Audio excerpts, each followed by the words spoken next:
5, 4, 3, 2. And welcome everyone to Real Leaders for the Global Goals. I'm your host, Kevin Edwards, and alongside me today, we have Phil White and Heidi Schoeneck, the co-founders of Grounded.world. People, thanks for being with us today. Thanks very much for having us. Thank you for having us. Good people, thanks for being with us today. We try. We did our best. We do our best. So Grounded.world, can you maybe tell our audience what Grounded.world is and how it came to be?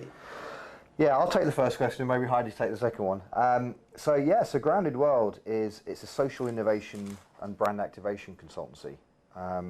We're relatively new, we've been in business about 1.5 years, and basically our goal is to help brands, businesses, non-profits or foundations collaborate and partner around the SDGs, ideally to come up with commercially viable solutions that can quite literally help transform purpose into profit, based on our fundamental belief that the world's biggest problems are actually the world's biggest business opportunities actually, and in the absence perhaps of government advocating for the world in some respects, there's an opportunity for business to come in and really be agents of environmental and social transformation and change. So we honestly believe that if we empower business and brands with the right tools, they could be and should be agents of huge transformation and change in the world today. Heidi, how did Grounded.world come to be then? Yeah, it's kind of a fun story. So we grew up in the world of advertising. So we've worked at all the big guys across, well, certainly from Phil's perspective around the world, me more US based. But most recently we were leading the Unilever business across North America. And we were pretty gosh darn good at it. We led a pretty big team, and we were specifically at the Effie's Awards, which were acknowledges effectiveness in advertising. And we were winning pretty much every category and almost every award. We helped Unilever become the most awarded brand. But after like a gazillion times going up and down the stage and worrying about a Scarlett Johansson moment about at least 10 times, we just realized we felt empty at the end of it. Unilever really stands up and tries to do good purposeful work in the world while selling great products. But we found that was like maybe the tip of the iceberg. We just felt, we had all these trophies and it just wasn't the elation that we thought it should be. So the next morning we met at like the little restaurant right near the agency and tried to figure out what that was. She was going to say bar, by the way. I was going to say bar. She skipped the bar and went straight to restaurant. See how I did that? Yeah, because we might have had a little drink at the Effie's and then maybe needed to recover from that with another drink the next day. In the morning, yes, usually. And while we were sitting there kind of, woeing ourselves and trying to figure out why we were kind of bummed out with all of this great success, we realized, this is just the start. We want to really demonstrate that you can do great things in the world while also driving a great business. And that's actually where the name Grounded came up. Mm-hmm. We said, what if we could have one foot in purpose and one foot in profit? And you're always grounded in those two things. Mm-hmm. What would happen? Could that really be that transformational agent that changes the world? So that moment in time, we came up with the name Grounded, and we said, you know what, let's see if we can do this. And that was the moment we started to disassociate from our agency lives, and Grounded was born. Mm-hmm.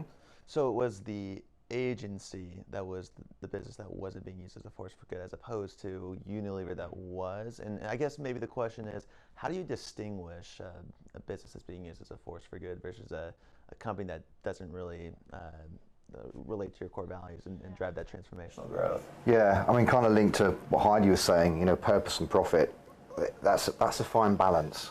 And it's very clear when a business is profit first, and then purpose is just a positional tack on to help boost their CSR profile. Just writing a check to a pro bono or beneficiary rather than really standing up for what that means. Right. And then when a business is purpose-led, and the behaviors that go around that are entirely different.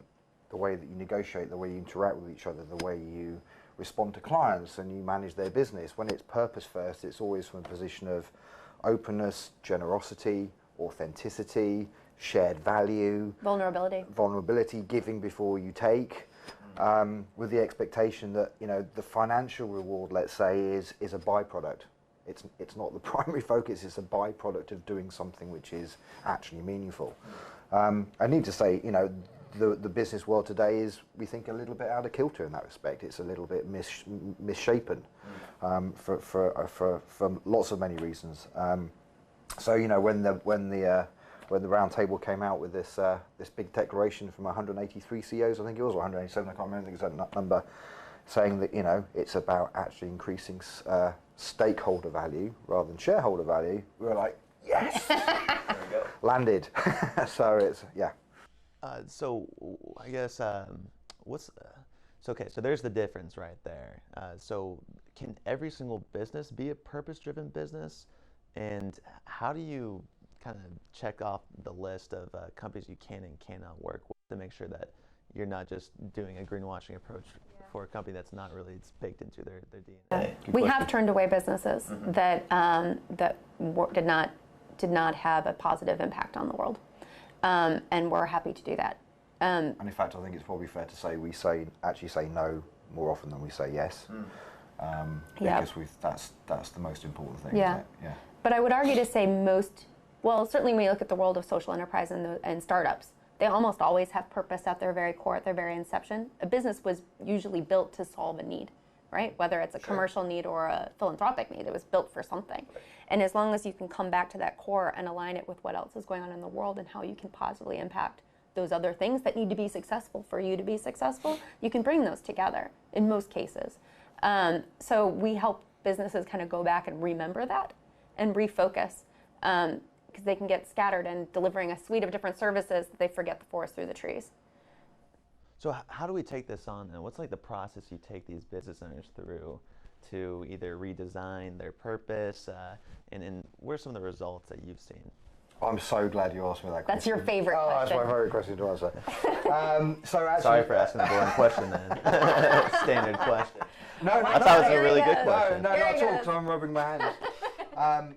No, in all honesty, it's a big question, because particularly in this space, it's difficult to navigate, right? You've got so many different businesses in so many different places along their journey, with so much noise and so much expectation, and lots of ambition, and then, you know, a lack of true authenticity and consistency and transparency. So you've got a very interesting space of all these things colliding, and it's difficult to navigate in a meaningful and truly purposeful way. So our attempt at that was to kind of think about how we can help clients in 4 different ways. And we've called it initiate, convene, activate, and accelerate. So initiate was basically where we started by helping them define their purpose, and then making sure that purpose, or the why, is connected to the way, i.e. the engineering of profit and operations in the business. So purpose is driving the way that the business actually operates day to day and shows up in the marketplace. And then we will map them on a roadmap to understand where they are in their journey, and give them a very clear kind of series of steps to enable them to move from here to here, and to show them what that journey looks like and actually what they need to do to fulfill that journey. So that initiate part is, I guess, very consultancy based, but it basically lands the why and the way. So it's a good place to start. Then the convene is where we work with brands, non-profits, and academics and creatives and documentarians. And the UN. And convene multiple partners around the Sustainable Development Goals, and attempt through co-creation and ideation and design sprints and hackathons and whatever word you want to call it, to actually come up with investable solutions and platforms and products that can actually be commercialized and released into the marketplace to generate the profit to further the course and accelerate the SDGs. So I'd say, you know, that's a traditional design sprint on steroids, but powered through purpose and aligned to the SDGs. The activate is where, either based on a purpose that we've defined for a brand or a business, or a product that's come out of the convening. Exactly, or a product that's come out of convening, is making sure we package it up. We think about the entire journey, the experience around that product or that brand or that platform, and then we develop a go-to-market strategy around that, activate it out there in the marketplace so it shows up as an impact campaign. It could be in retail, through e-commerce, a brand experience, an event, a social activation campaign, or any combination of those things. But it's really about packaging up and making sure it can get out there into the world to actually get traction. In fact, we're leading a convening here at the UN early December. So if anyone's interested in being part of this one, it's about breaking hate. That's good. So we're working with a nonprofit called I Am Your Protector. And they are all about helping people break through those great divides, whether it's social, racial, religious-based, et cetera, by having someone step up and tell a story of becoming a protector of that group of which they were currently disassociated with, and starting to break down those barriers really through story. So we're going to bring together a group of great storytellers that have had that personal evolution here at the UN, and then do a design sprint hackathon type object to really try to really break hate, and then have a Shark Tank type object at the back end with an impact investment and family offices to then make those ideas that are just birthed become real solutions. So that's a great example of a convening, and if interested parties can raise their hand and ping us, we're taking names now. There you go. And I just want to go back to Phil's point really quick. Back to that question. So this purpose, you're defining their purpose. And then what you're telling me is that purpose is not only going to drive employee production and productivity, satisfaction, bringing together the people, but that purpose is going to manifest in the products or services that you sell. 100%. Is it odd that a lot of businesses you work with might not even know what their purpose is when you go in? Most don't. I'm serious. Is that weird? Like, do they have one already, or do you change it, or? I think we've been so focused on, and I'll say at least from an American maybe sensibility, but of commercializing everything, that we lose ourselves in the momentum of getting our products out into market and getting people to buy our products and use our products and our services, and just letting that business machine run, that we lose sight of the reason why it exists and its broader ambition in the world. So yeah, I think you get caught up in that escalator of life and then you forget what was the inception. So we need to, it's like really about bringing people back, bringing the business back to the core. But honestly, once it's clear, we do it on a page. We don't build lengthy documents. Once that page is landed, it drives the culture internally, it drives your recruitment strategy, it drives your employee development, it drives your product, and it drives how you commercialize and talk about your product outside. So it's a great grounding tool, no pun intended, for the company. Yeah, and just quickly to build on that, it's almost, because we come from the traditional marketing and branding world, we're used to helping brands define their positioning or their proposition. In other words, why are we going to be relevant to you out there as a consumer? And really that comes down to fundamentally, at simplest level, understanding the consumer need. But of course, consumption is driven by personal need and just the very nature of consumption. So it looks inward and it doesn't look outward. It's about what I can do for me rather than what I can do out there for the world. So really, all purpose is doing is taking the essence of the functional benefit of a product, and rather than just connecting it directly to a consumer need, it's thinking about it more broadly in terms of how can this product have an environmental or a social need, or how can that fulfill an environmental or social need, and how can that add a benefit that's beyond the individual, but that can actually be much broader and transform the world that we live in today. So that's almost the kind of process. It's very closely aligned to what the brand may or business stands for, bringing in the humanity, bringing in that human belief, the vision of the founder or the executive team, and making sure that that maps to something that's going to have real tangible value out there in the world today. You both mentioned when you were working for the agency with Unilever that you kind of had this realization, like, what is this for, essentially? At 7 a.m. in the morning with a cocktail in your hand. Coffee, right? Irish coffee. But you had that realization. Are you finding that the business owners that are middle-aged maybe are having that same realization? And what's the difference between working with a company that's already been established versus a company that's starting out already with that intention and that purpose? That's a great question. Yeah. What do you want to? Yeah, I'll take a crack at it. Yeah. But we're having, our epiphany seems to be a shared epiphany in a lot of spaces. Like even Paul Pullman has always had that sort of ambition, but now with his own move as he's retiring and moving off, he's continuing on that journey in even maybe a more provocative and interesting way. So we're finding a lot of the executives as they're growing up in our industry or others are kind of coming to this realization and somewhat making pretty big business path changes in order to live more purposefully and start to see what's their positive legacy going to be for the planet beyond the businesses that they ran historically before. So that's really interesting. You find it within the business spectrums too. So you have a lot of big companies that are starting to acquire small social enterprises and bake them in to help them migrate and change their own organization from the inside out. So it's this, frankly, a lovely trend of self-realization maybe that's happening within business and within leaders as they're kind of growing up and looking for more purpose, within their own ambitions. So I think that's one key way. Yeah, and just the entire feel. When you work with a social enterprise that is genuinely built on a human need, which transcends the individual, then again, that way of working, it's more intuitive, it's real time, it's spontaneous, it's human, it's responsive. It's responsive. There's an energy. There's nothing is impossible. There's a constant evolution and transformation. These businesses are often living in kind of perpetual beta, just trying and failing and trying and failing and moving and diving. And obviously, in big organisations, you don't get that because the orchestration, the architecture is being built around making profit.